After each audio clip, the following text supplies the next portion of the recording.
Future millionaires, you are in for an absolute treat today. Today we're going to talk Entrepreneurship 101 with somebody who I think is just one of the most interesting, talented people I've ever met. We have a guest lecturer today, Mr. Jeffrey Ponders. Thank you, Matt. Thank you. Jeff, you are just an absolutely interesting guy. You're a father, you're a husband. Yep. You are a jazz musician. Yeah, do that too. You advise startups. Lots of that. You have a startup. I do that too. And you are on the verge of becoming an author. Yeah. I am just in awe. As somebody who likes to roll up their sleeves and do cool, wacky stuff, I see you as a kindred spirit. Maybe not just wacky, but tell our viewers who you are. Tell us your story. Wow. So it started on a stormy Friday night in Detroit, which is actually true. Born and raised in Detroit. Only kid. I tell myself to make myself feel better. My parents got it right the first time and didn't want to mess up a good thing. Mm-hmm. I just missed the boat on having siblings, really. But you didn't miss out on anything. It's okay. It's okay. It's okay. So grew up as only kid in Detroit. Great experience. His parents loved me most of the time. They loved me a lot, actually. And as I grew up, fell in love with a lot of things: sports, music, ideas, creativity, and realized I wanted to build a life that did most of those things. Actually, really all of it. Who doesn't want to be in the NBA or NFL? That was not in the cards because I'm 5'9" and can't crack $170 to save my life. But realized I had a lot of passions, things that I loved. I loved helping people. I loved building things that didn't exist. And so I set off to go build a life to do that. So I went to college at the Wharton School, which is one of the more decent business schools in the world. Ivy League grad too. Okay, that happened. Ivy League grad. You're an Ivy League grad. Yep. Mm-hmm. So did that and came back after realizing I didn't want to spend 90 hours a week working in finance because I wanted, you got to make $1 billion in order to play music because musicians are broke too, and I didn't want to be broke. Yeah. So came back to Detroit to build companies, play music, and help people make better decisions. So I spent the last I'm bald now, so I lost a lot of memories over the year. with each hair, each hair, man, something went away.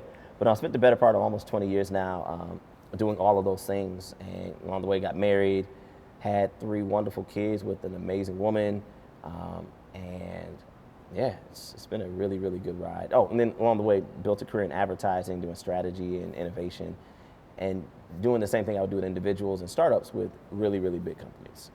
So.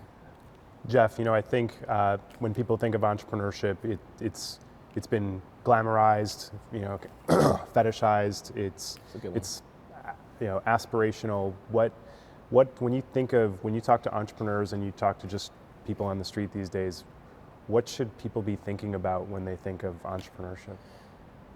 Man, just want to say for the record, fetishized is a really fun word. I'm going to use that again. Entrepreneurship is sexy. The idea of I got my own thing, I'm my own boss. Yeah, I'm gonna keep all the money. It is very, very sexy. Entrepreneurship is really messy though. It is one of my mentors would say it's a street fight. And you're legitimately fighting for everything that you do. And that's not really what entrepreneurship is about though. It's not about the glamour of Shark Tank or the person who started a clothing line and all of a sudden they're a billionaire. That's not how it works. In real life, entrepreneurship is really, at its most basic level, it's about, can I add value to somebody else's life? Example, so my oldest son, he's 5.5. He's Jeff the Third. He's amazing. And we have, we do our affirmation every morning. And so one day he said, Daddy, I want to make money because he wanted some toy. I think it was McDonald's. I was like, well, if you want McDonald's, you have to have money because I'm not buying McDonald's today. Well, I want some money. Okay, go make some money. How do you make money? And so we started this thing as an affirmation. How do you make money? By helping people. How do you make more money? By helping more people. Can you make money if you don't help people? No. If you don't help people, can you make money? No. But if you make money, are you guaranteed to help? If you help people, are you guaranteed to make money? No. So you clearly never worked as an investment banker. No, right, exactly, right. But what do we always do? We always help people, and so that became the framework for him. He knows those 5 questions, Yeah. and so when he thinks about I want to make money, he thinks about how can I help people. You know, even on the financial side, and I know it's what we're talking about today, capital is a way of helping an entrepreneur help their customer, their audience.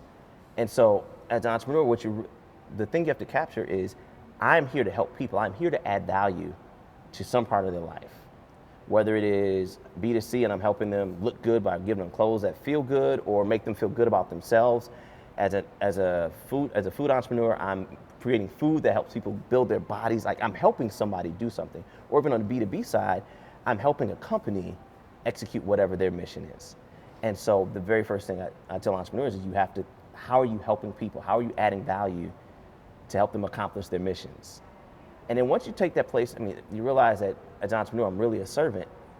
It's not about me and mine and all the things that I'm gonna have. It's about how effectively can I help people? And then secondarily, it becomes how can I build systems that allow me to help more people or help the people that I wanna help more effectively.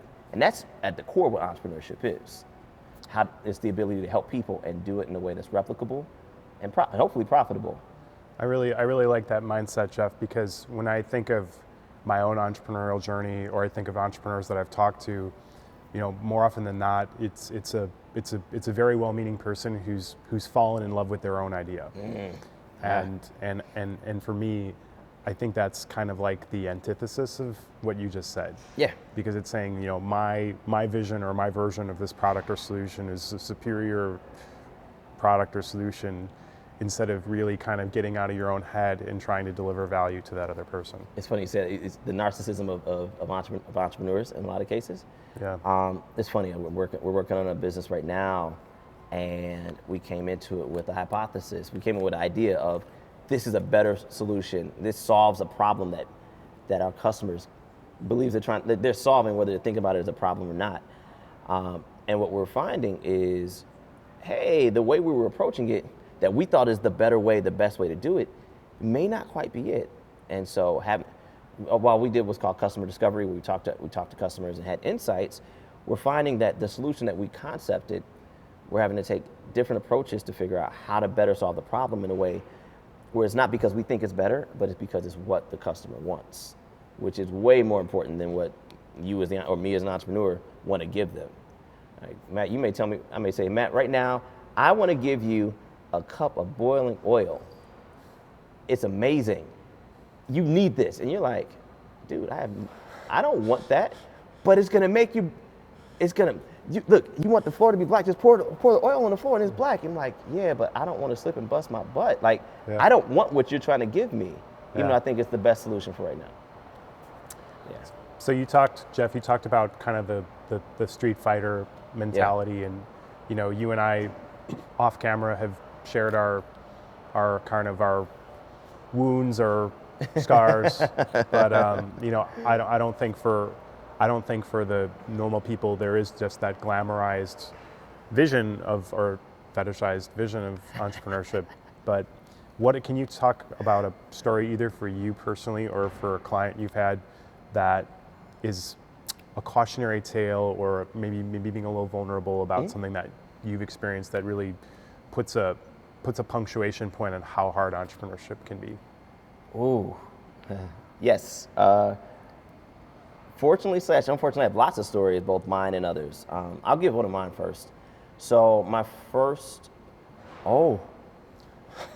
it's a doozy. It's a doozy. Man, yes. So I'll give you one you haven't heard before. So when I graduated college, I knew I wanted to start companies, but I came in with the idea I'm going to build skill sets that enable me to run companies more effectively. First one being sales. So when I graduated college, I went and did a sales gig. I did well with that. So I'm like, cool, I got sales. I knew next on the list was marketing, but my mom, she and I have been kicking around doing some things together. And so I left that sales gig, and my mom and I were like, hey, let's go help small businesses do stuff. I'm like, hey, cool, I've done some consulting in undergrad. She's an entrepreneur she'd been working with, not necessarily a bunch of entrepreneurs, but folks who were entrepreneurial. It was like, hey, I think we've got something we can be doing together. So we started a company, and I quit 2 weeks later. So we started it, we named it, we went through early branding, got the business cards, got the advertising going. We even had clients coming in. And then, well, she and I couldn't agree on our equity shares. Ooh. And so here I am at 22. So yeah, 22, I was a year out of college. 22, dealing with my mom, who's a couple years older than me. She's not old, she's a couple years older than me. But, and we're trying to figure out how to work together, and we can't agree on what it means to be equitable with each other. 2 family members. And I live with my parents at this point. Yeah. Oh man, she didn't like me for at least 6 months. At least 6 months. And so when I was like, I can't do this with you, I had left my job. Like I had a little bit of money saved up, but I think I want to say there was a point where my student loans, like the next level of payment got triggered. So now my payments are higher.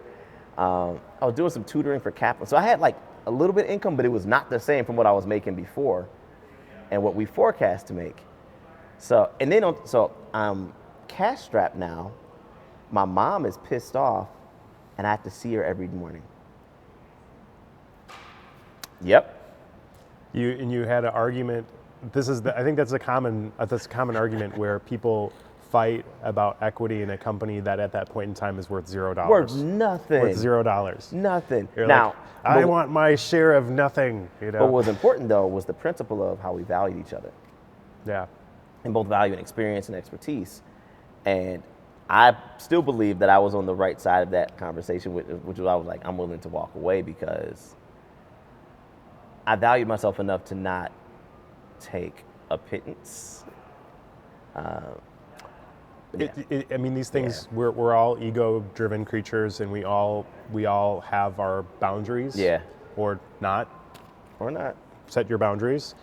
But I mean, I think that story is so deeply personal because your business partner was your mom. Man.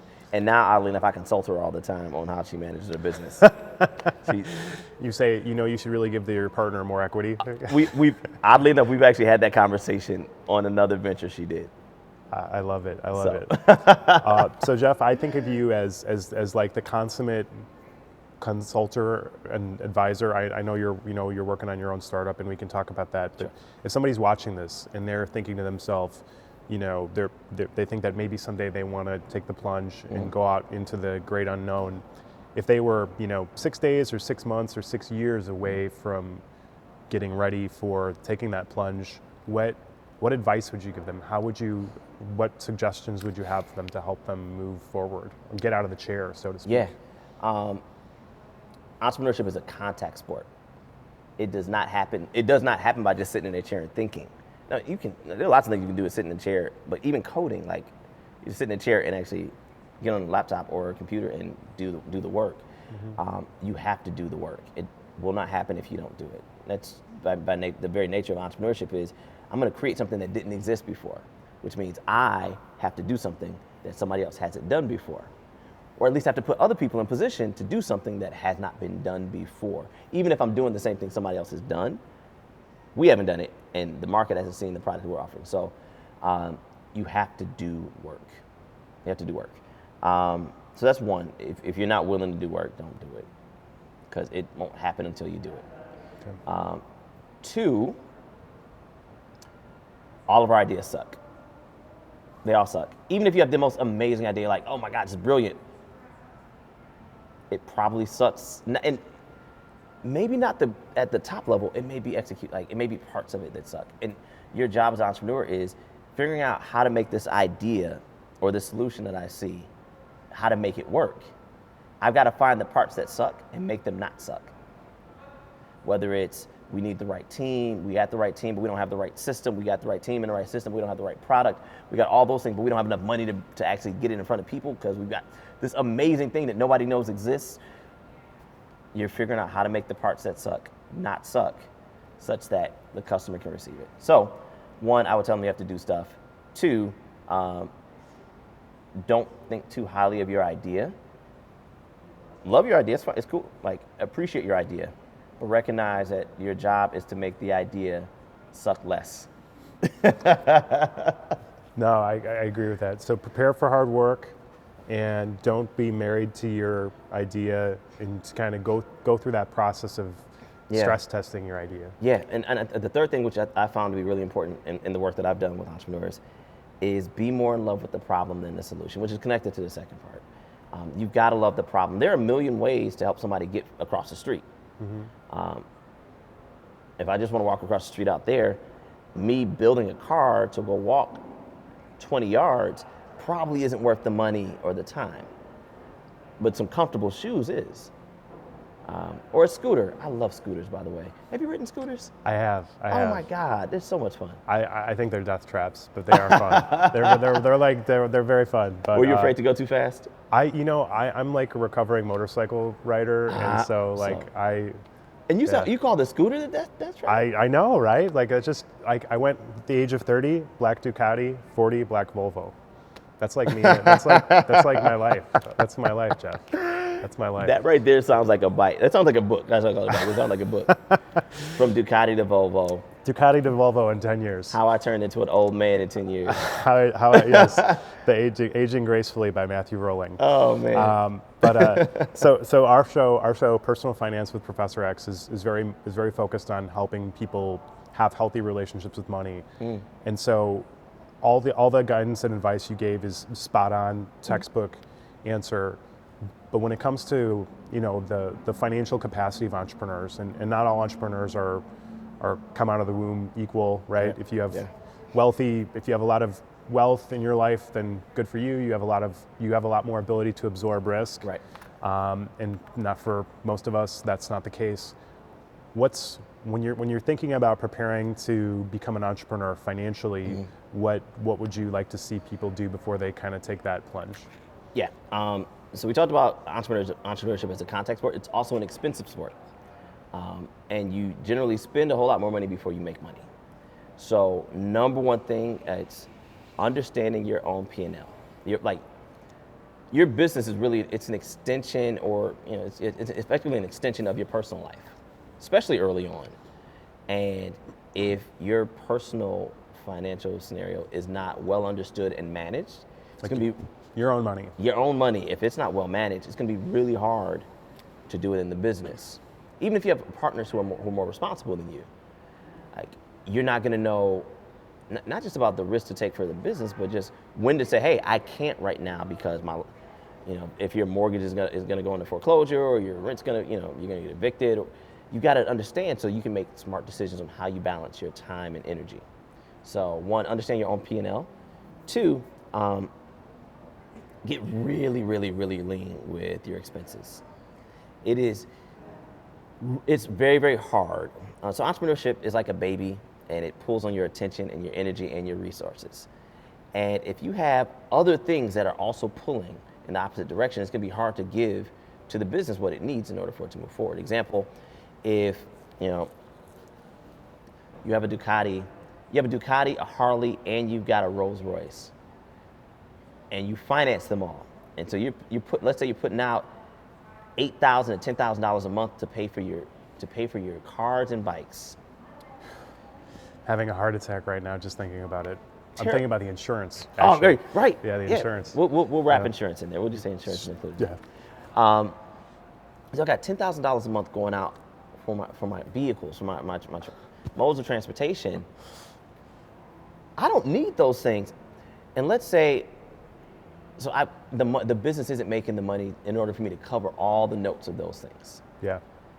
Now I'm stretched because I can't go put time into the business because I got to figure out how to go make that 10 grand for that month to cover the cost of my transportation.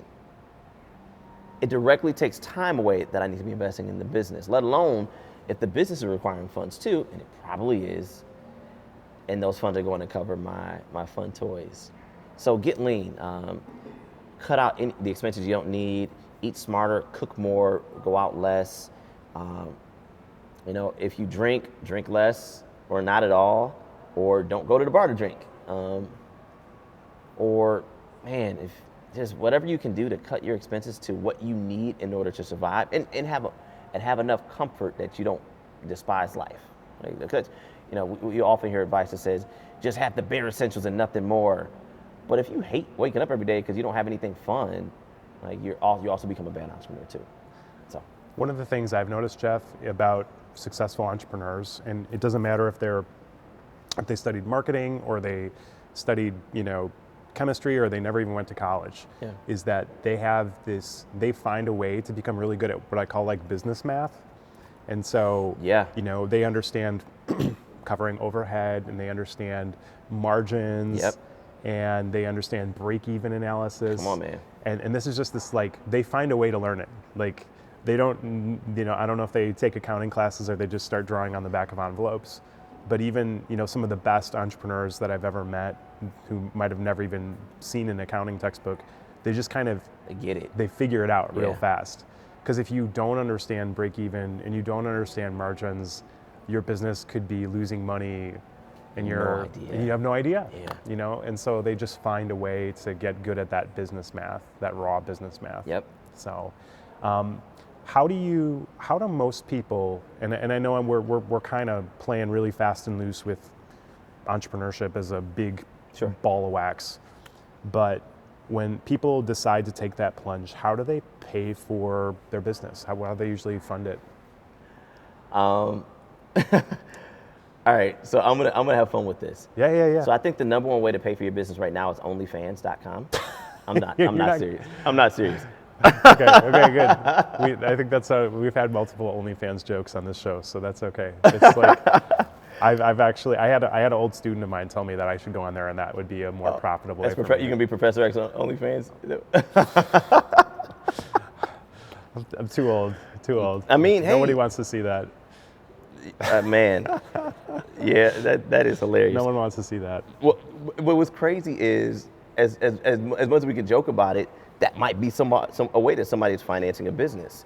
So you have folks who will save money up. They're putting their pennies away and they say, I've got X amount of dollars saved, now I can launch my business. You have other folks who will pull money out of other investments, 401k, stock market, cryptocurrencies, whatever, and say, hey, I'm going to take these profits, or not necessarily profits, the money that's been stashed. It may happen from, hey, I sold something, I sold a car, I sold a house, and now I'm going to take that capital and put it towards the business. And again, all of this really starts with understanding how much money do you need in order to get the business off the ground and support it for enough time in order for it to generate enough capital in order for it to be cash flow positive. Yeah. That's really, at the end of the day. So And all those circumstances that you laid out, Yeah. there was existing cash. not always. So then there's also, I'm going to side hustle. I'm going to go drive Uber or do DoorDash or do OnlyFans or whatever. Whatever the things that you can do on the side that generates extra money that is no longer a part of your existing personal P&L. And so or you go rob a bank. Don't do that. Don't rob a bank. rob a bank. Bad idea. Really bad idea. But first thing is know how much you need. Two is figure out between what I have, what I can do, and what I have access to, how am I going to get it? And then put the work in. There's a really famous alumni at the university I work at, and he has a large chain of movie theaters, and he bought his first movie theater with a credit card. Yeah. So you might finance a credit card. You may go to friends and family and say, hey, I want to do this thing. I need your money. Give me all your money. Okay, that sounds like robbing a bank again. Friends, it's FF and F, friends, fools, and family. Yeah. FF and F. And sometimes they're all the same thing.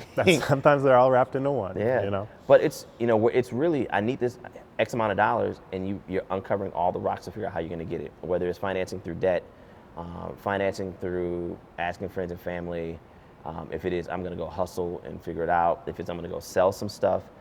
I know folks who will, they'll sell off their possessions to get the money. But whatever it is, it starts with knowing what it is and know how much you need, and then going to figuring out that amount of money and then doing whatever it takes to get it. Yeah. Jeff, in this kind of, and I really try to avoid talking about the pandemic during the show because people have had enough of that. But what one of the things that people talk about a lot is like what's going on in the small business community Sure. with the pandemic. What do you wish politicians knew about what life is like as an entrepreneur to help them make good decisions? Man, so I've thought a lot about, I'm inundated with this on a daily basis. Yeah. This is tough. So so first of all, there's no perfect pill. Like there is no perfect solution. You look at businesses who are struggling. They're struggling because people can't go there. Why can't people go there? It's not because we want to put everybody on timeout. It's because, well, we're worried about public safety. Hard. On the other side, we want to say, give people money so that they can survive, whether it is money so you can cover your expenses, which, whether, rent, mortgage, utilities, et cetera, cover payroll. Okay, cool. Where's that money coming from? Who's going to finance that? Hard. It's an impossible situation, dude. It's like if Gretchen Whitmer was sitting right here right now, she's the governor of Michigan. Yeah. And you could say something to her. What would you say to her? I don't want your job. That's what I would say to her. I don't want your job. That's fair. That's totally valid. That's totally valid. As much as I want to say, hey, open things up. Now you could talk about find ways to be more equitable. Yep.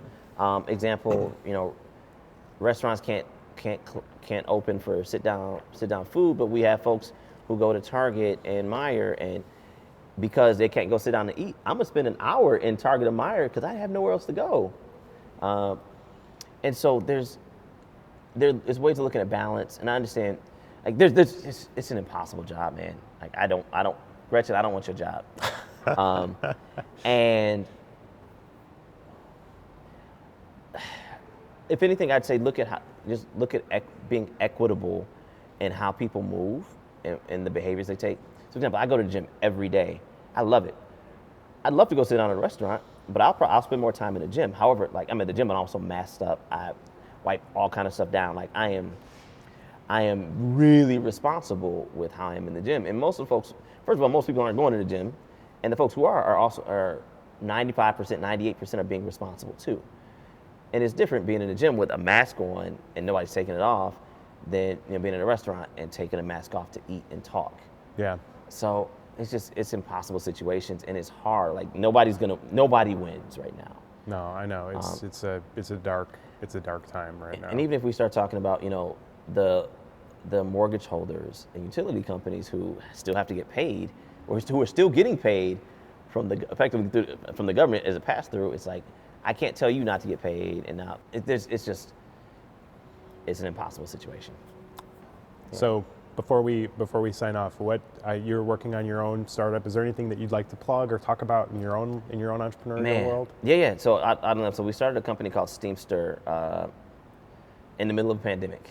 Hey, crazy. Like, hey, beauty from the ashes. Inspired by we built an amazing team, 5 folks, really, really, really talented folks, and we're just really consumed with how, as a parent certainly, how our kids are learning, and as we walked into pandemic and you realize, oh man, my kids watch a whole lot of YouTube and Netflix, or I'm putting my kid in front of YouTube and Netflix a whole lot more because I'm working from home, and you look and you say, man, I don't know, the things they're watching are okay, but are they learning and growing? And then it became, what are they learning and growing, and what do they need to be learning for who they are as individuals, and how are we helping them find paths? And so we just became really obsessed. As parents, we're obsessed already with helping our kids be healthy, but became even more obsessed with how we leverage content, tools, and experiences to help them discover their paths and learn the things that they need to know and the things that they want to be able to learn. And so we're solving that, and we're looking at different ways to leverage content and media to do that, but also looking at how we can empower parents to make better decisions so that we're not letting the Teletubby babysitter do all the work of parenting for us. So it sounds like a brilliant idea. Is there a place that people can go to follow your journey? And Yeah. So for Steemster, they can go to Steemster, so STEAMSTER, like Teamster with an S at the front, .co. For me personally, JeffPonders.com. Actually, I'm at Jeff Ponders everywhere, just at Jeff Ponders across all platforms, or JeffPonders.com. It's funny. We look at the dark times of 2020. 2020 is going to be the year that we all want to forget for lots of reasons. But even when we look at entrepreneurship, a lot of the world's most powerful companies and most influential companies have happened in some of the darkest time. for the folks who are watching or listening, I would encourage folks to not be put off by challenges. I think one of the most critical traits of an entrepreneur is being willing to run into the fire, willing to tackle challenges. That's literally what we're doing. We're solving problems. And so if you see a problem that exists and you feel like there's a better solution, I encourage them, whether it's pandemic or whether it's this pandemic, if it is when the aliens come in 2022 or the zombie apocalypse of 2021. You heard it here first. Yep. To not be afraid to try to make the world better, to try to help people. Well, and one of the things that we didn't really get a chance to touch on was the power of, you told the story of you and your mom kind of arguing over equity, but which is a funny, we can laugh about it now, but equity is so transformative when it comes to wealth. And I kind of think about, we're here in Metro Detroit, we have a large immigrant population, and sometimes you'll have somebody who moves to the U.S. and they're really good at that hustle and that business math, and the next thing you know, they own like 3 gas stations and they're worth $10 million. Yeah. Right. But then their success model is, and all of our success model for if you're a parent is, well, now my kid has to go to medical school or law school and spend hundreds of thousands of dollars to become kind of like a W-2, right? Handcuffed by W-2 earnings. Man. And so I think about that like power of equity in creating true transformative wealth versus like becoming beholden to like making money as somebody else's employee. Yep. And do you think about that a lot, or do you kind of have that conversation with people about how equity works and how it drives wealth? There's literally a chapter in my book about that. His book is coming out. Yeah. So I think about that a lot. I talk about that a lot. I talk about it as a professional. I talk about it with my kids. With my kids, I'm planting the seeds now. Mm-hmm. So funny story. Growing up, my parents would not let me have a job. So in high school, hey, you want money? This is back in the 90s, and so you could still go get a meal from McDonald's for under $5, and gas was under $1 a gallon. Woo! Yeah. But they wouldn't let me have a job, and I'm like I want a date. My friends go to the movies, and they gave me a $5 a week allowance, which you can't do anything with. Yeah.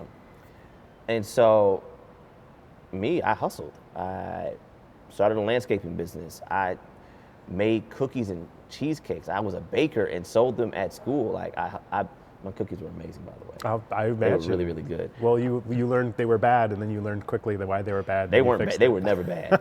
I followed the recipe really well. It was fun. So I found ways to hustle to make money, and I did better with that. That pushed me. I was entrepreneurial by nature and solving problems, trying to help people, but that pushed me to figure out how to create capital so I can enjoy life. And so, with my kids, I think about that now. I don't want them to be, I call it the W-2 is basically a set of fuzzy handcuffs, especially when you start making more money.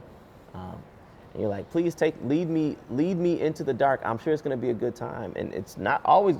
Sometimes you get a peek under the blindfold. You're like, whoa, this is not where I wanted to be.